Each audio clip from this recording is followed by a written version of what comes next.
So, ang issue po natin for today is whether or not malakas po ba talaga tong mga ebidensya ng Independent Commission for Infrastructure or ICI, considering po yung pinaka recent major development na ginawa po nila ay nag-recommend po sila ng charges versus certain senators. Tapos for other senators naman po, nag-recommend sila ng further investigation. Okay, so good day po my fellow taong bayan. Your quote-unquote favorite DDS lawyer, Attorney Seymour, Attorney Taong Bayan, Attorney Pogi, Attorney Bayaran po is back for another video. At ngayon po, ang i-discuss ko sa inyong lahat is the most recent development sa mga pinagagawa po ng ICI, and then explain ko lang po sa inyo kung ano ba talaga yung mga hearsay evidence, ano yung chismis or marites na evidence versus yung mga malalakas pong ebidensya na kaya talaga magpa-convict ng isang akusado in a criminal case. Okay? And the reason po kaya ako to naisipang gawin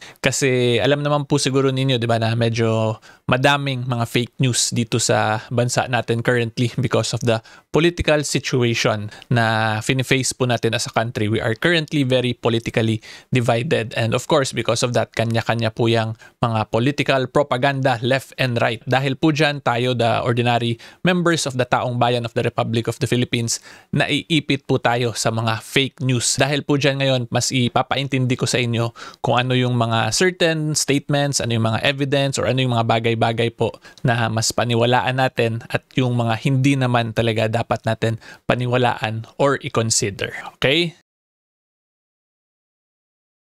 So before po tayo mag-start, may ipapakita lang po ako sa inyong lahat. So please be patient po, my fellow taong bayan, kasi na-realize ko po na medyo important pala talaga to. So kung makita po ninyo this video, culpable violation of the Constitution, basically ito po yung video ko kagabi, yung tungkol sa whether or not pwede ba ma-impeach si PBBM dahil dun sa recent PhilHealth case. Okay, at in that video po, gumawa kasi ako ng portion sa video na nag-remind ako sa inyong lahat na mag-subscribe kasi libre lang naman yon pag mag-subscribe po kayo sa YouTube. At dahil po dun sa reminder na yon, yun most likely ang rason kaya nagkaroon ako ng or nadagdagan po ng 3,000 subscribers yung YouTube channel ko.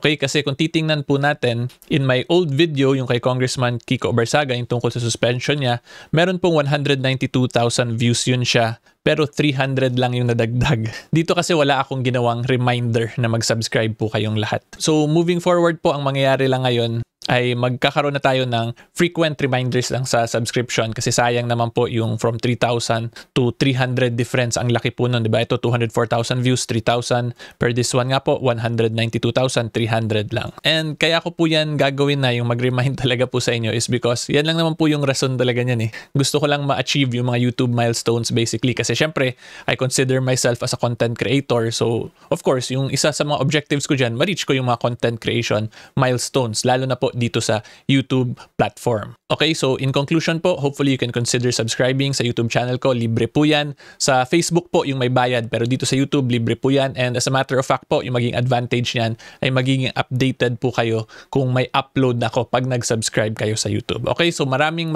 salamat po sa mga nakasubscribe na at sa mga magsasubscribe pa lang po. Thank you in advance po for the support. Okay, ngayon tuloy na po tayo sa discussion. So of course, facts po muna ng discussion natin ang i-discuss natin para maintindihan nyo talaga kung ano ba itong pinapag-usapan natin. Okay, so this one po is a news article from GMA News Online, your news authority. So ang title po nito, ICI recommends charges versus Bong Revilla, others over flood control mess. Okay, and then kung makita po nyo dito, si ICI chairperson po, si Justice Andres Reyes, said the commission is recommending the filing of charges against Revilla, businessman Maynard Ngu, and other individuals. So dito pa lang po ang pinaka magsa-stand out talaga na dapat natin i-take note is that among the senators, si former Senator Bong Revilla lang po ang nirecommend ng filing of charges. Diba? And then yung iba pa dito may mga pinagbabanggit din po sila ICI pero hindi na po ito mga quote-unquote big fish kung tawagin. So hindi ko na lang po sila i-mention. Okay? And then ang posibleng mga kaso ay direct or indirect bribery at corruption of public officials, plunder, and administrative sanctions among others. So kung maalala po ninyo sa mga old videos ko, lagi ko na itong in-emphasize itong direct or indirect bribery and corruption of public officers, officials kasi ito po yung pinaka-common naman talaga na graft and corrupt cases. Itong plunder, somewhat similar lang din naman to sila. The only difference yan, may threshold yan na 50 million plus na accumulated ill-gotten wealth. Okay? And then, yung next pa po natin kailangan i-take note talaga dito is ito namang portion ng further investigation. So, kung makita po nyo dito, ang sinabi lang ni ICI Chairperson Reyes, recommended to the Ombudsman to conduct further investigation on the alleged involvement of Senator Francis Chis Escudero, former Senator Nancy Binay, former Senate Finance Chairperson Grace Poe, and Senator and former DPWH Secretary Mark Villar. At yung rason po kaya sila nag-recommend ng further investigation is because of the gravity of the allegations. The Commission also recommends that the following individuals be referred to the OMB or Ombudsman for further investigative review and case build-up. And then yung basis po ng mga actions na to ng ICI, yung pag-recommend ng filing of charges and recommend ng further investigation is based on the affidavits and testimonies given by former DPWH Undersecretary Roberto Bernardo. So kung napanood nyo naman siguro yung Senate hearing before, si Yusek Bernardo po may mga sinabi siyang senators, pero ang direct na, if my memory serves me right po, pwede nyo naman po to i-review sa Senate records mismo. Ang sinabi po ni Yusek Bernardo na diretsa niyang inabot sa senator is si Senator Bong Revilla. Pero as per dito kay Senator Escudero, former Senator Binay, former Senator Grace Poe, and Senator Mark Villar, merong third person na inabutan para daw dun sa mga senators na tong nasa taas. So yan yung naging difference lang between these senators and si Senator Bong Revilla. Okay, and then kung makita po niyo dito, si Bernardo previously accused Revilla of receiving 25% worth of commissions of flood control projects, a claim that the former senator has denied. When asked why some of the senators are only recommended for investigation, Reyes said that the ICI needs witnesses. Diba? So yan yung main difference talaga. Kulang pa sa evidence or sa witnesses para dito sa mga senator na to versus kay Bong Revilla or kay former Senator Bong Revilla. And then dito nga actually kala Senator Chis Escudero ang sinabi lang dito because of the gravity of the allegations. So when you say gravity of the allegations, because lang sa pagkagrabe daw ng mga allegation. So allegation lang yung grabe, pero sa evidence mukhang alanganin pa yung evidence na meron yung ICI. Okay, so yan po yung pinaka-facts ng case natin or ng discussion natin. So I will be further explaining po the legal side of things kung bakit kay former Senator Revilla nag-recommend ng filing of cases versus kay Senator Escudero and others ay nag-recommend lang ng further investigation. Okay, and to start things off po, back to basics muna tayo. Didiscuss ko sa inyo kung ano ba yung evidentiary requirement when we talk about preliminary investigation. So ito po, ipakita ko muna sa inyo yung Executive Order number 94 creating the Independent Commission for Infrastructure. And pinapakita ko lang po ito sa inyo kasi medyo magulo din po talaga kasi yung ICI structure na yan eh. So dito sa ICI, hindi naman nakalagay, or dito po sa executive order ng ICI, hindi po nakalagay kung ano yung specific rules of procedure na ginagamit nila. Pero ang makikita lang natin dito, ito sa letter G, rules and regulations duly promulgated by competent authority to implement any of the foregoing laws and issuances. So from this, I'm assuming baka gagamitin or ginagamit lang din nila is the regular rules of procedure in regular criminal cases. Okay? And the reason kaya ko po yan nasabi, kasi yung mandato po talaga ng ICI is to investigate. Ayan no, the mandate. The ICI shall on complaint or motu proprio hear, investigate, receive, gather, and evaluate evidence and so on and so forth. So in simpler terms po, ang pinaka main point lang ng ICI is to gather evidence, mag-investigate, fact-finding body talaga siya for purposes na itong mga batas na to, which is this one, the Graft and Corrupt Practices Act and the Revised Penal Code. Okay, and now going back to my main point, kaya ko to pinapakita sa inyo is because yun nga, hindi ko sure kung anong rules, pero based on letter G, let us just assume na ang main na ginagamit pa rin po nila is the rules of procedure na ginagamit din in regular criminal cases. Okay? And because of that, ang threshold po kasi na required para mag-file talaga ng criminal cases is what we call prima facie evidence with reasonable certainty of conviction. Yun na po yung evidentiary threshold requirement para magtuloy-tuloy talaga into filing of criminal cases. So, ang point ko lang po talaga dito, medyo mataas na, mas mataas na po yung requirement compared to probable cause lang from the previous years or from the previous rules of criminal procedure po. Okay, and when you say prima facie evidence with reasonable certainty of conviction, ang ibig sabihin lang po niyan ay yung ebidensya na meron kayo at present ay sapat para makonvict ang isang akusado or para ma-establish po yung guilt beyond reasonable doubt ng isang akusado kung wala pong ebidensya na kokontra doon. Okay? At yung pinaka main point ko po, kaya ko yan ina-explain sa inyo is because most likely meron pong ganun kalakas na ebidensya itong ICI versus former Senator Bong Revilla, kaya ngayon nirecommend na filean na talaga siya ng kaso. Okay? Whereas naman po dito kay Senator Chis Escudero, mukhang ang grabe lang is the allegations pa lang because of the gravity of the allegations. Kasi nga, ang nirecommend pa lang ng ICI is to further investigate. So, hindi pa siguro nila na-reach yung threshold na yon na merong prima facie evidence with reasonable certainty of conviction laban kay Senator Francis Chis Escudero and former Senator Nancy Binay, Grace Poe, and Mark Villar. Okay? So, in other words, baka hearsay pa lang, chismis or maritesan pa lang yung meron silang evidence versus dito kay Senator Chis. Kasi yun nga po, kung maalala natin sa Senate hearings, ang mga sinasabi is inabot daw ni Yusek Bernardo kay ganito para mapunta doon kay Senator Escudero, kay Senator Binay, so on and so forth. Okay, so because of that, ngayon punta naman tayo sa rules on evidence. Explain ko sa inyo po kung ano ba talaga yung hearsay para mas maintindihan nyo talaga at para hindi po tayo maguluhan kasi ang dami pong fake news talaga, diba? Na kung saan na lang lumalabas. So ito pong i-discuss ko sa inyo, these are all legal matters, so hindi naman talaga strictly speaking kailangan natin to i-apply in our daily lives. Pero if we will be talking about legal matters, judicial proceedings, and then pwede rin certain political issues, kung hindi na po tayo sure kung paano natin i-consider or kung papagkatiwalaan po ba natin yung mga evidence na nakapupulot natin, we can use this as a guide po, yung mga rules on evidence natin or rules of procedure para po hindi tayo maligaw because of the massive fake news issue din po na hinaharap natin as a country. Okay, so ngayon tuloy na po tayo sa rules on evidence. Okay, so ngayon po, nandito naman tayo sa 2019 Proposed Amendments to the Revised Rules on Evidence. So these are the rules po tungkol sa evidence na ginagamit namin as lawyers in practice, when we practice law, basically. Okay, so yung first po, before we go to the hearsay evidence discussion, ito muna yung gusto ko i-discuss sa inyong lahat kasi dito medyo madaming nagugulo eh. 'Di ba? Admissibility of evidence. Kasi kung naalala po ninyo, dati may isa pong senator na nagsabi na wala daw probative value, pero yung actual issue is not on the probative value or the substance of the evidence, but rather it's with the admissibility. Magkaiba kasi yung probative value versus admissibility. Okay, so emphasize ko lang yan para hindi po kayo maguluhan kasi pwede po na may value yung isang evidence pero yun pala hindi siya pwede ma-admit sa proceedings at pwede naman po ma-admit ang evidence pero yun naman pala walang substance or walang probative value.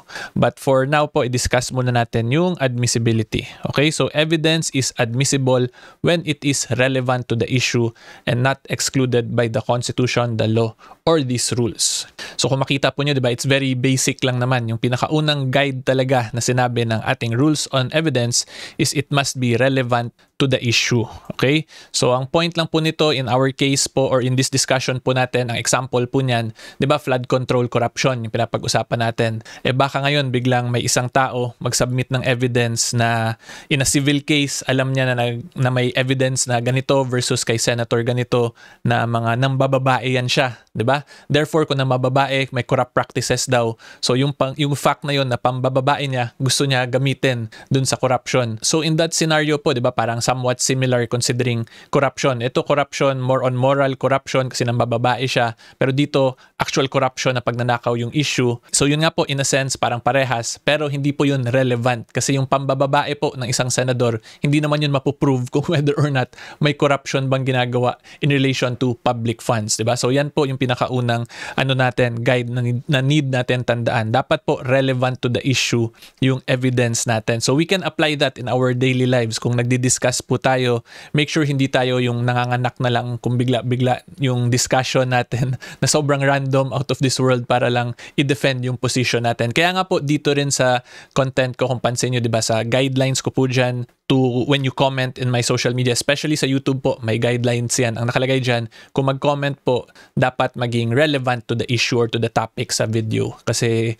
kung hindi, parang namumulitika na lang yan tayo. Diba? So yan po, dapat relevant to the issue. And then yung next pong guideline lang dito is dapat it is not excluded by the Constitution, the law, or these rules. So when you say not excluded by the Constitution, the law, or these rules, hindi po siya pinagbabawal ng Constitution, ng batas, or ng rules of procedure natin. Okay, so yung example lang po nito, 'di ba, pag inaresto mo po yung isang tao tapos wala kang warrant of arrest, tapos dinala mo sa hindi, joke lang po. Joke lang.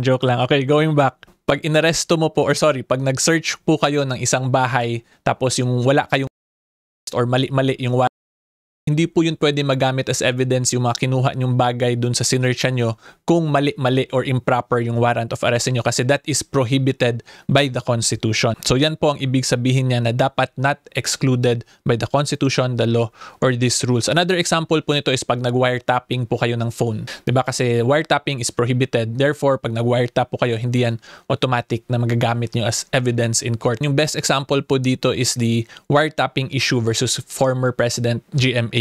So wiretap kasi nila yon, so hindi nila pwede basta-basta gamitin yon as evidence in a court of law. Pero politically speaking, 'di ba, nasira po or naapektuhan yung political image doon ni former President GMA. Okay, so yan lang po ang pwede nating tandaan na dapat relevant lagi to the issue when we discuss, and then dapat din hindi siya prohibited by the Constitution, the law, or these rules when we talk about evidence or mga bagay-bagay. Okay, ngayon punta na po tayo sa hearsay talaga.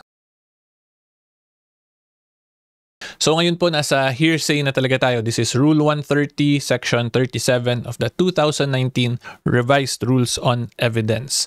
So basahin po muna natin. Hearsay is a statement other than one made by the declarant while testifying at a trial or hearing, offered to prove the truth of the facts asserted therein. Hearsay evidence is inadmissible except as otherwise provided in these rules. So ang pinakauna po natin kailangan i-take note dito is yung pag-define nitong rules of procedure natin sa hearsay, or pag-define ng rules on evidence, revised rules on evidence. Kasi kung makita po niyo ang sinabi nila, hearsay is a statement other than one made by the defendant. So, ang complicated po, di ba, ng wordings na ginamit. So, in simpler terms, ang ibig sabihin lang po talaga dapat niyan is hearsay is a statement made by another individual other than the one made by the witness. Yan yung pinaka-simple sana. Pero itong wordings medyo magulo. Pero anyway, hopefully, mas naintindihan po ninyo yan. And then yung next po na kailangan natin i-take note dito is that as a general rule, hearsay evidence is inadmissible except as otherwise provided in these rules. Okay, so yung point ko po dito, wala pong legal value yung hearsay evidence as a general rule. Okay? And then yung best example po, or the easiest way to define or give an example for hearsay statements is pag may lumalabas na daw or allegedly sa mga statements na binabasa ninyo. Kasi ibig sabihin yan, pag daw, ibang tao yung nagsabi tapos narinig lang niya. Okay, so hindi po yan pwede yung ganong statement kasi inadmissible po yan sa korte. Because it means kung ganyan pala, hindi ikaw yung may alam talaga ng mga bagay-bagay, kundi narinig mo lang from another person. So in our situation, in our case, itong mga pinagle-lecture ko, example, kung kayo mag-testify, sabihin nyo na sabi ni Attorney Abayon, ganyan-ganyan daw eh. O, pag ganyan po, pag kayo po mag-testify niyan in the legal system natin or in judicial proceedings, that is hearsay evidence. Okay? So, ang best case po kung ganyan, para hindi maging hearsay yung pinagsasabi ninyo, i-refer nyo na lang po sa YouTube channel ko para dito sila manood sa akin at least matuto sila, diba, kung ano talaga yung mga batas natin in relation to current events. So, yan po ang first nating dapat tandaan dyan sa hearsay. And then, yung next po, ang dito rin sa hearsay nakalagay dyan, a statement is not hearsay if the declarant testifies at the trial or hearing and is subject to cross-examination. And then, yung next dyan, ito, given under oath subject to the penalty or perjury at a trial, hearing, so on and so forth. Diba? So, big deal po talaga na mabigyan ng right to cross-examine at dapat under oath yung statements para hindi siya maging hearsay. Kasi kahit na po meron kang personal knowledge sa mga bagay-bagay, pag hindi mo yan siya gawin in the proper venue, dito nga yung pagbigay ng right to cross-examine at pag under oath mo, considered pa rin yan siya hearsay in the legal system po natin. Okay, so in this part po, itong paragraph na to, ang best example po nito is the situation ni Congressman Zaldico. Diba? Kasi yung statements niya, out of court statements pa lang, gumawa lang siya ng video, hindi yun siya under oath. So at present po, hearsay pa lang yun siya. pag nasa legal system natin. Kaya ako nga 'di ba sinasabi dun sa videos ko na si Kong Zaldico, kung gusto talaga niya mapalakas yun, dapat mag under oath siya. Pwede naman po niya yun gawin in a foreign notary public, mag under oath po siya, tapos sabihin niya yung statements na yun or yung written statement niya, ipanotaryo niya, tapos ipa-apostille niya dito, ipadala niya dito sa Philippines para magamit. Otherwise nga po, like what I stated in my Zaldico videos, pag hindi po maggawa si Congressman Zaldico sa next step, magiging kwento lang yun, yung mga allegations niya lahat. Okay? So anyway, going back po to the topic natin, ang pinaka-point ko lang talaga dito is that dun kay Senator Bong Revilla, mukhang malakas na kasi si Yusek Bernardo mismo nagsabi po, dun sa Senate investigation po to na inabot daw niya kay. Pero for all the other senators na pinangalanan, like sila Senator Cheese, Senator Grace Poe, Senator Mark Villar, and then Senator Nancy Binay, it would appear now ngayon na mahina pa or posibleng hearsay pa lang yung evidence against them. Diba? Kasi like what I have explained, diba? Ang layo pag hearsay pa talaga kasi meron pa yung third parties involved. So pag ganyan po, hindi pwede yun kasi yun nga, ito naman very clear. Hearsay is a statement other than one made by the declarant. So if you are going to allege something, dapat po ikaw mismo ang may alam nun. Otherwise, magiging kwento lang yan yung allegations mo.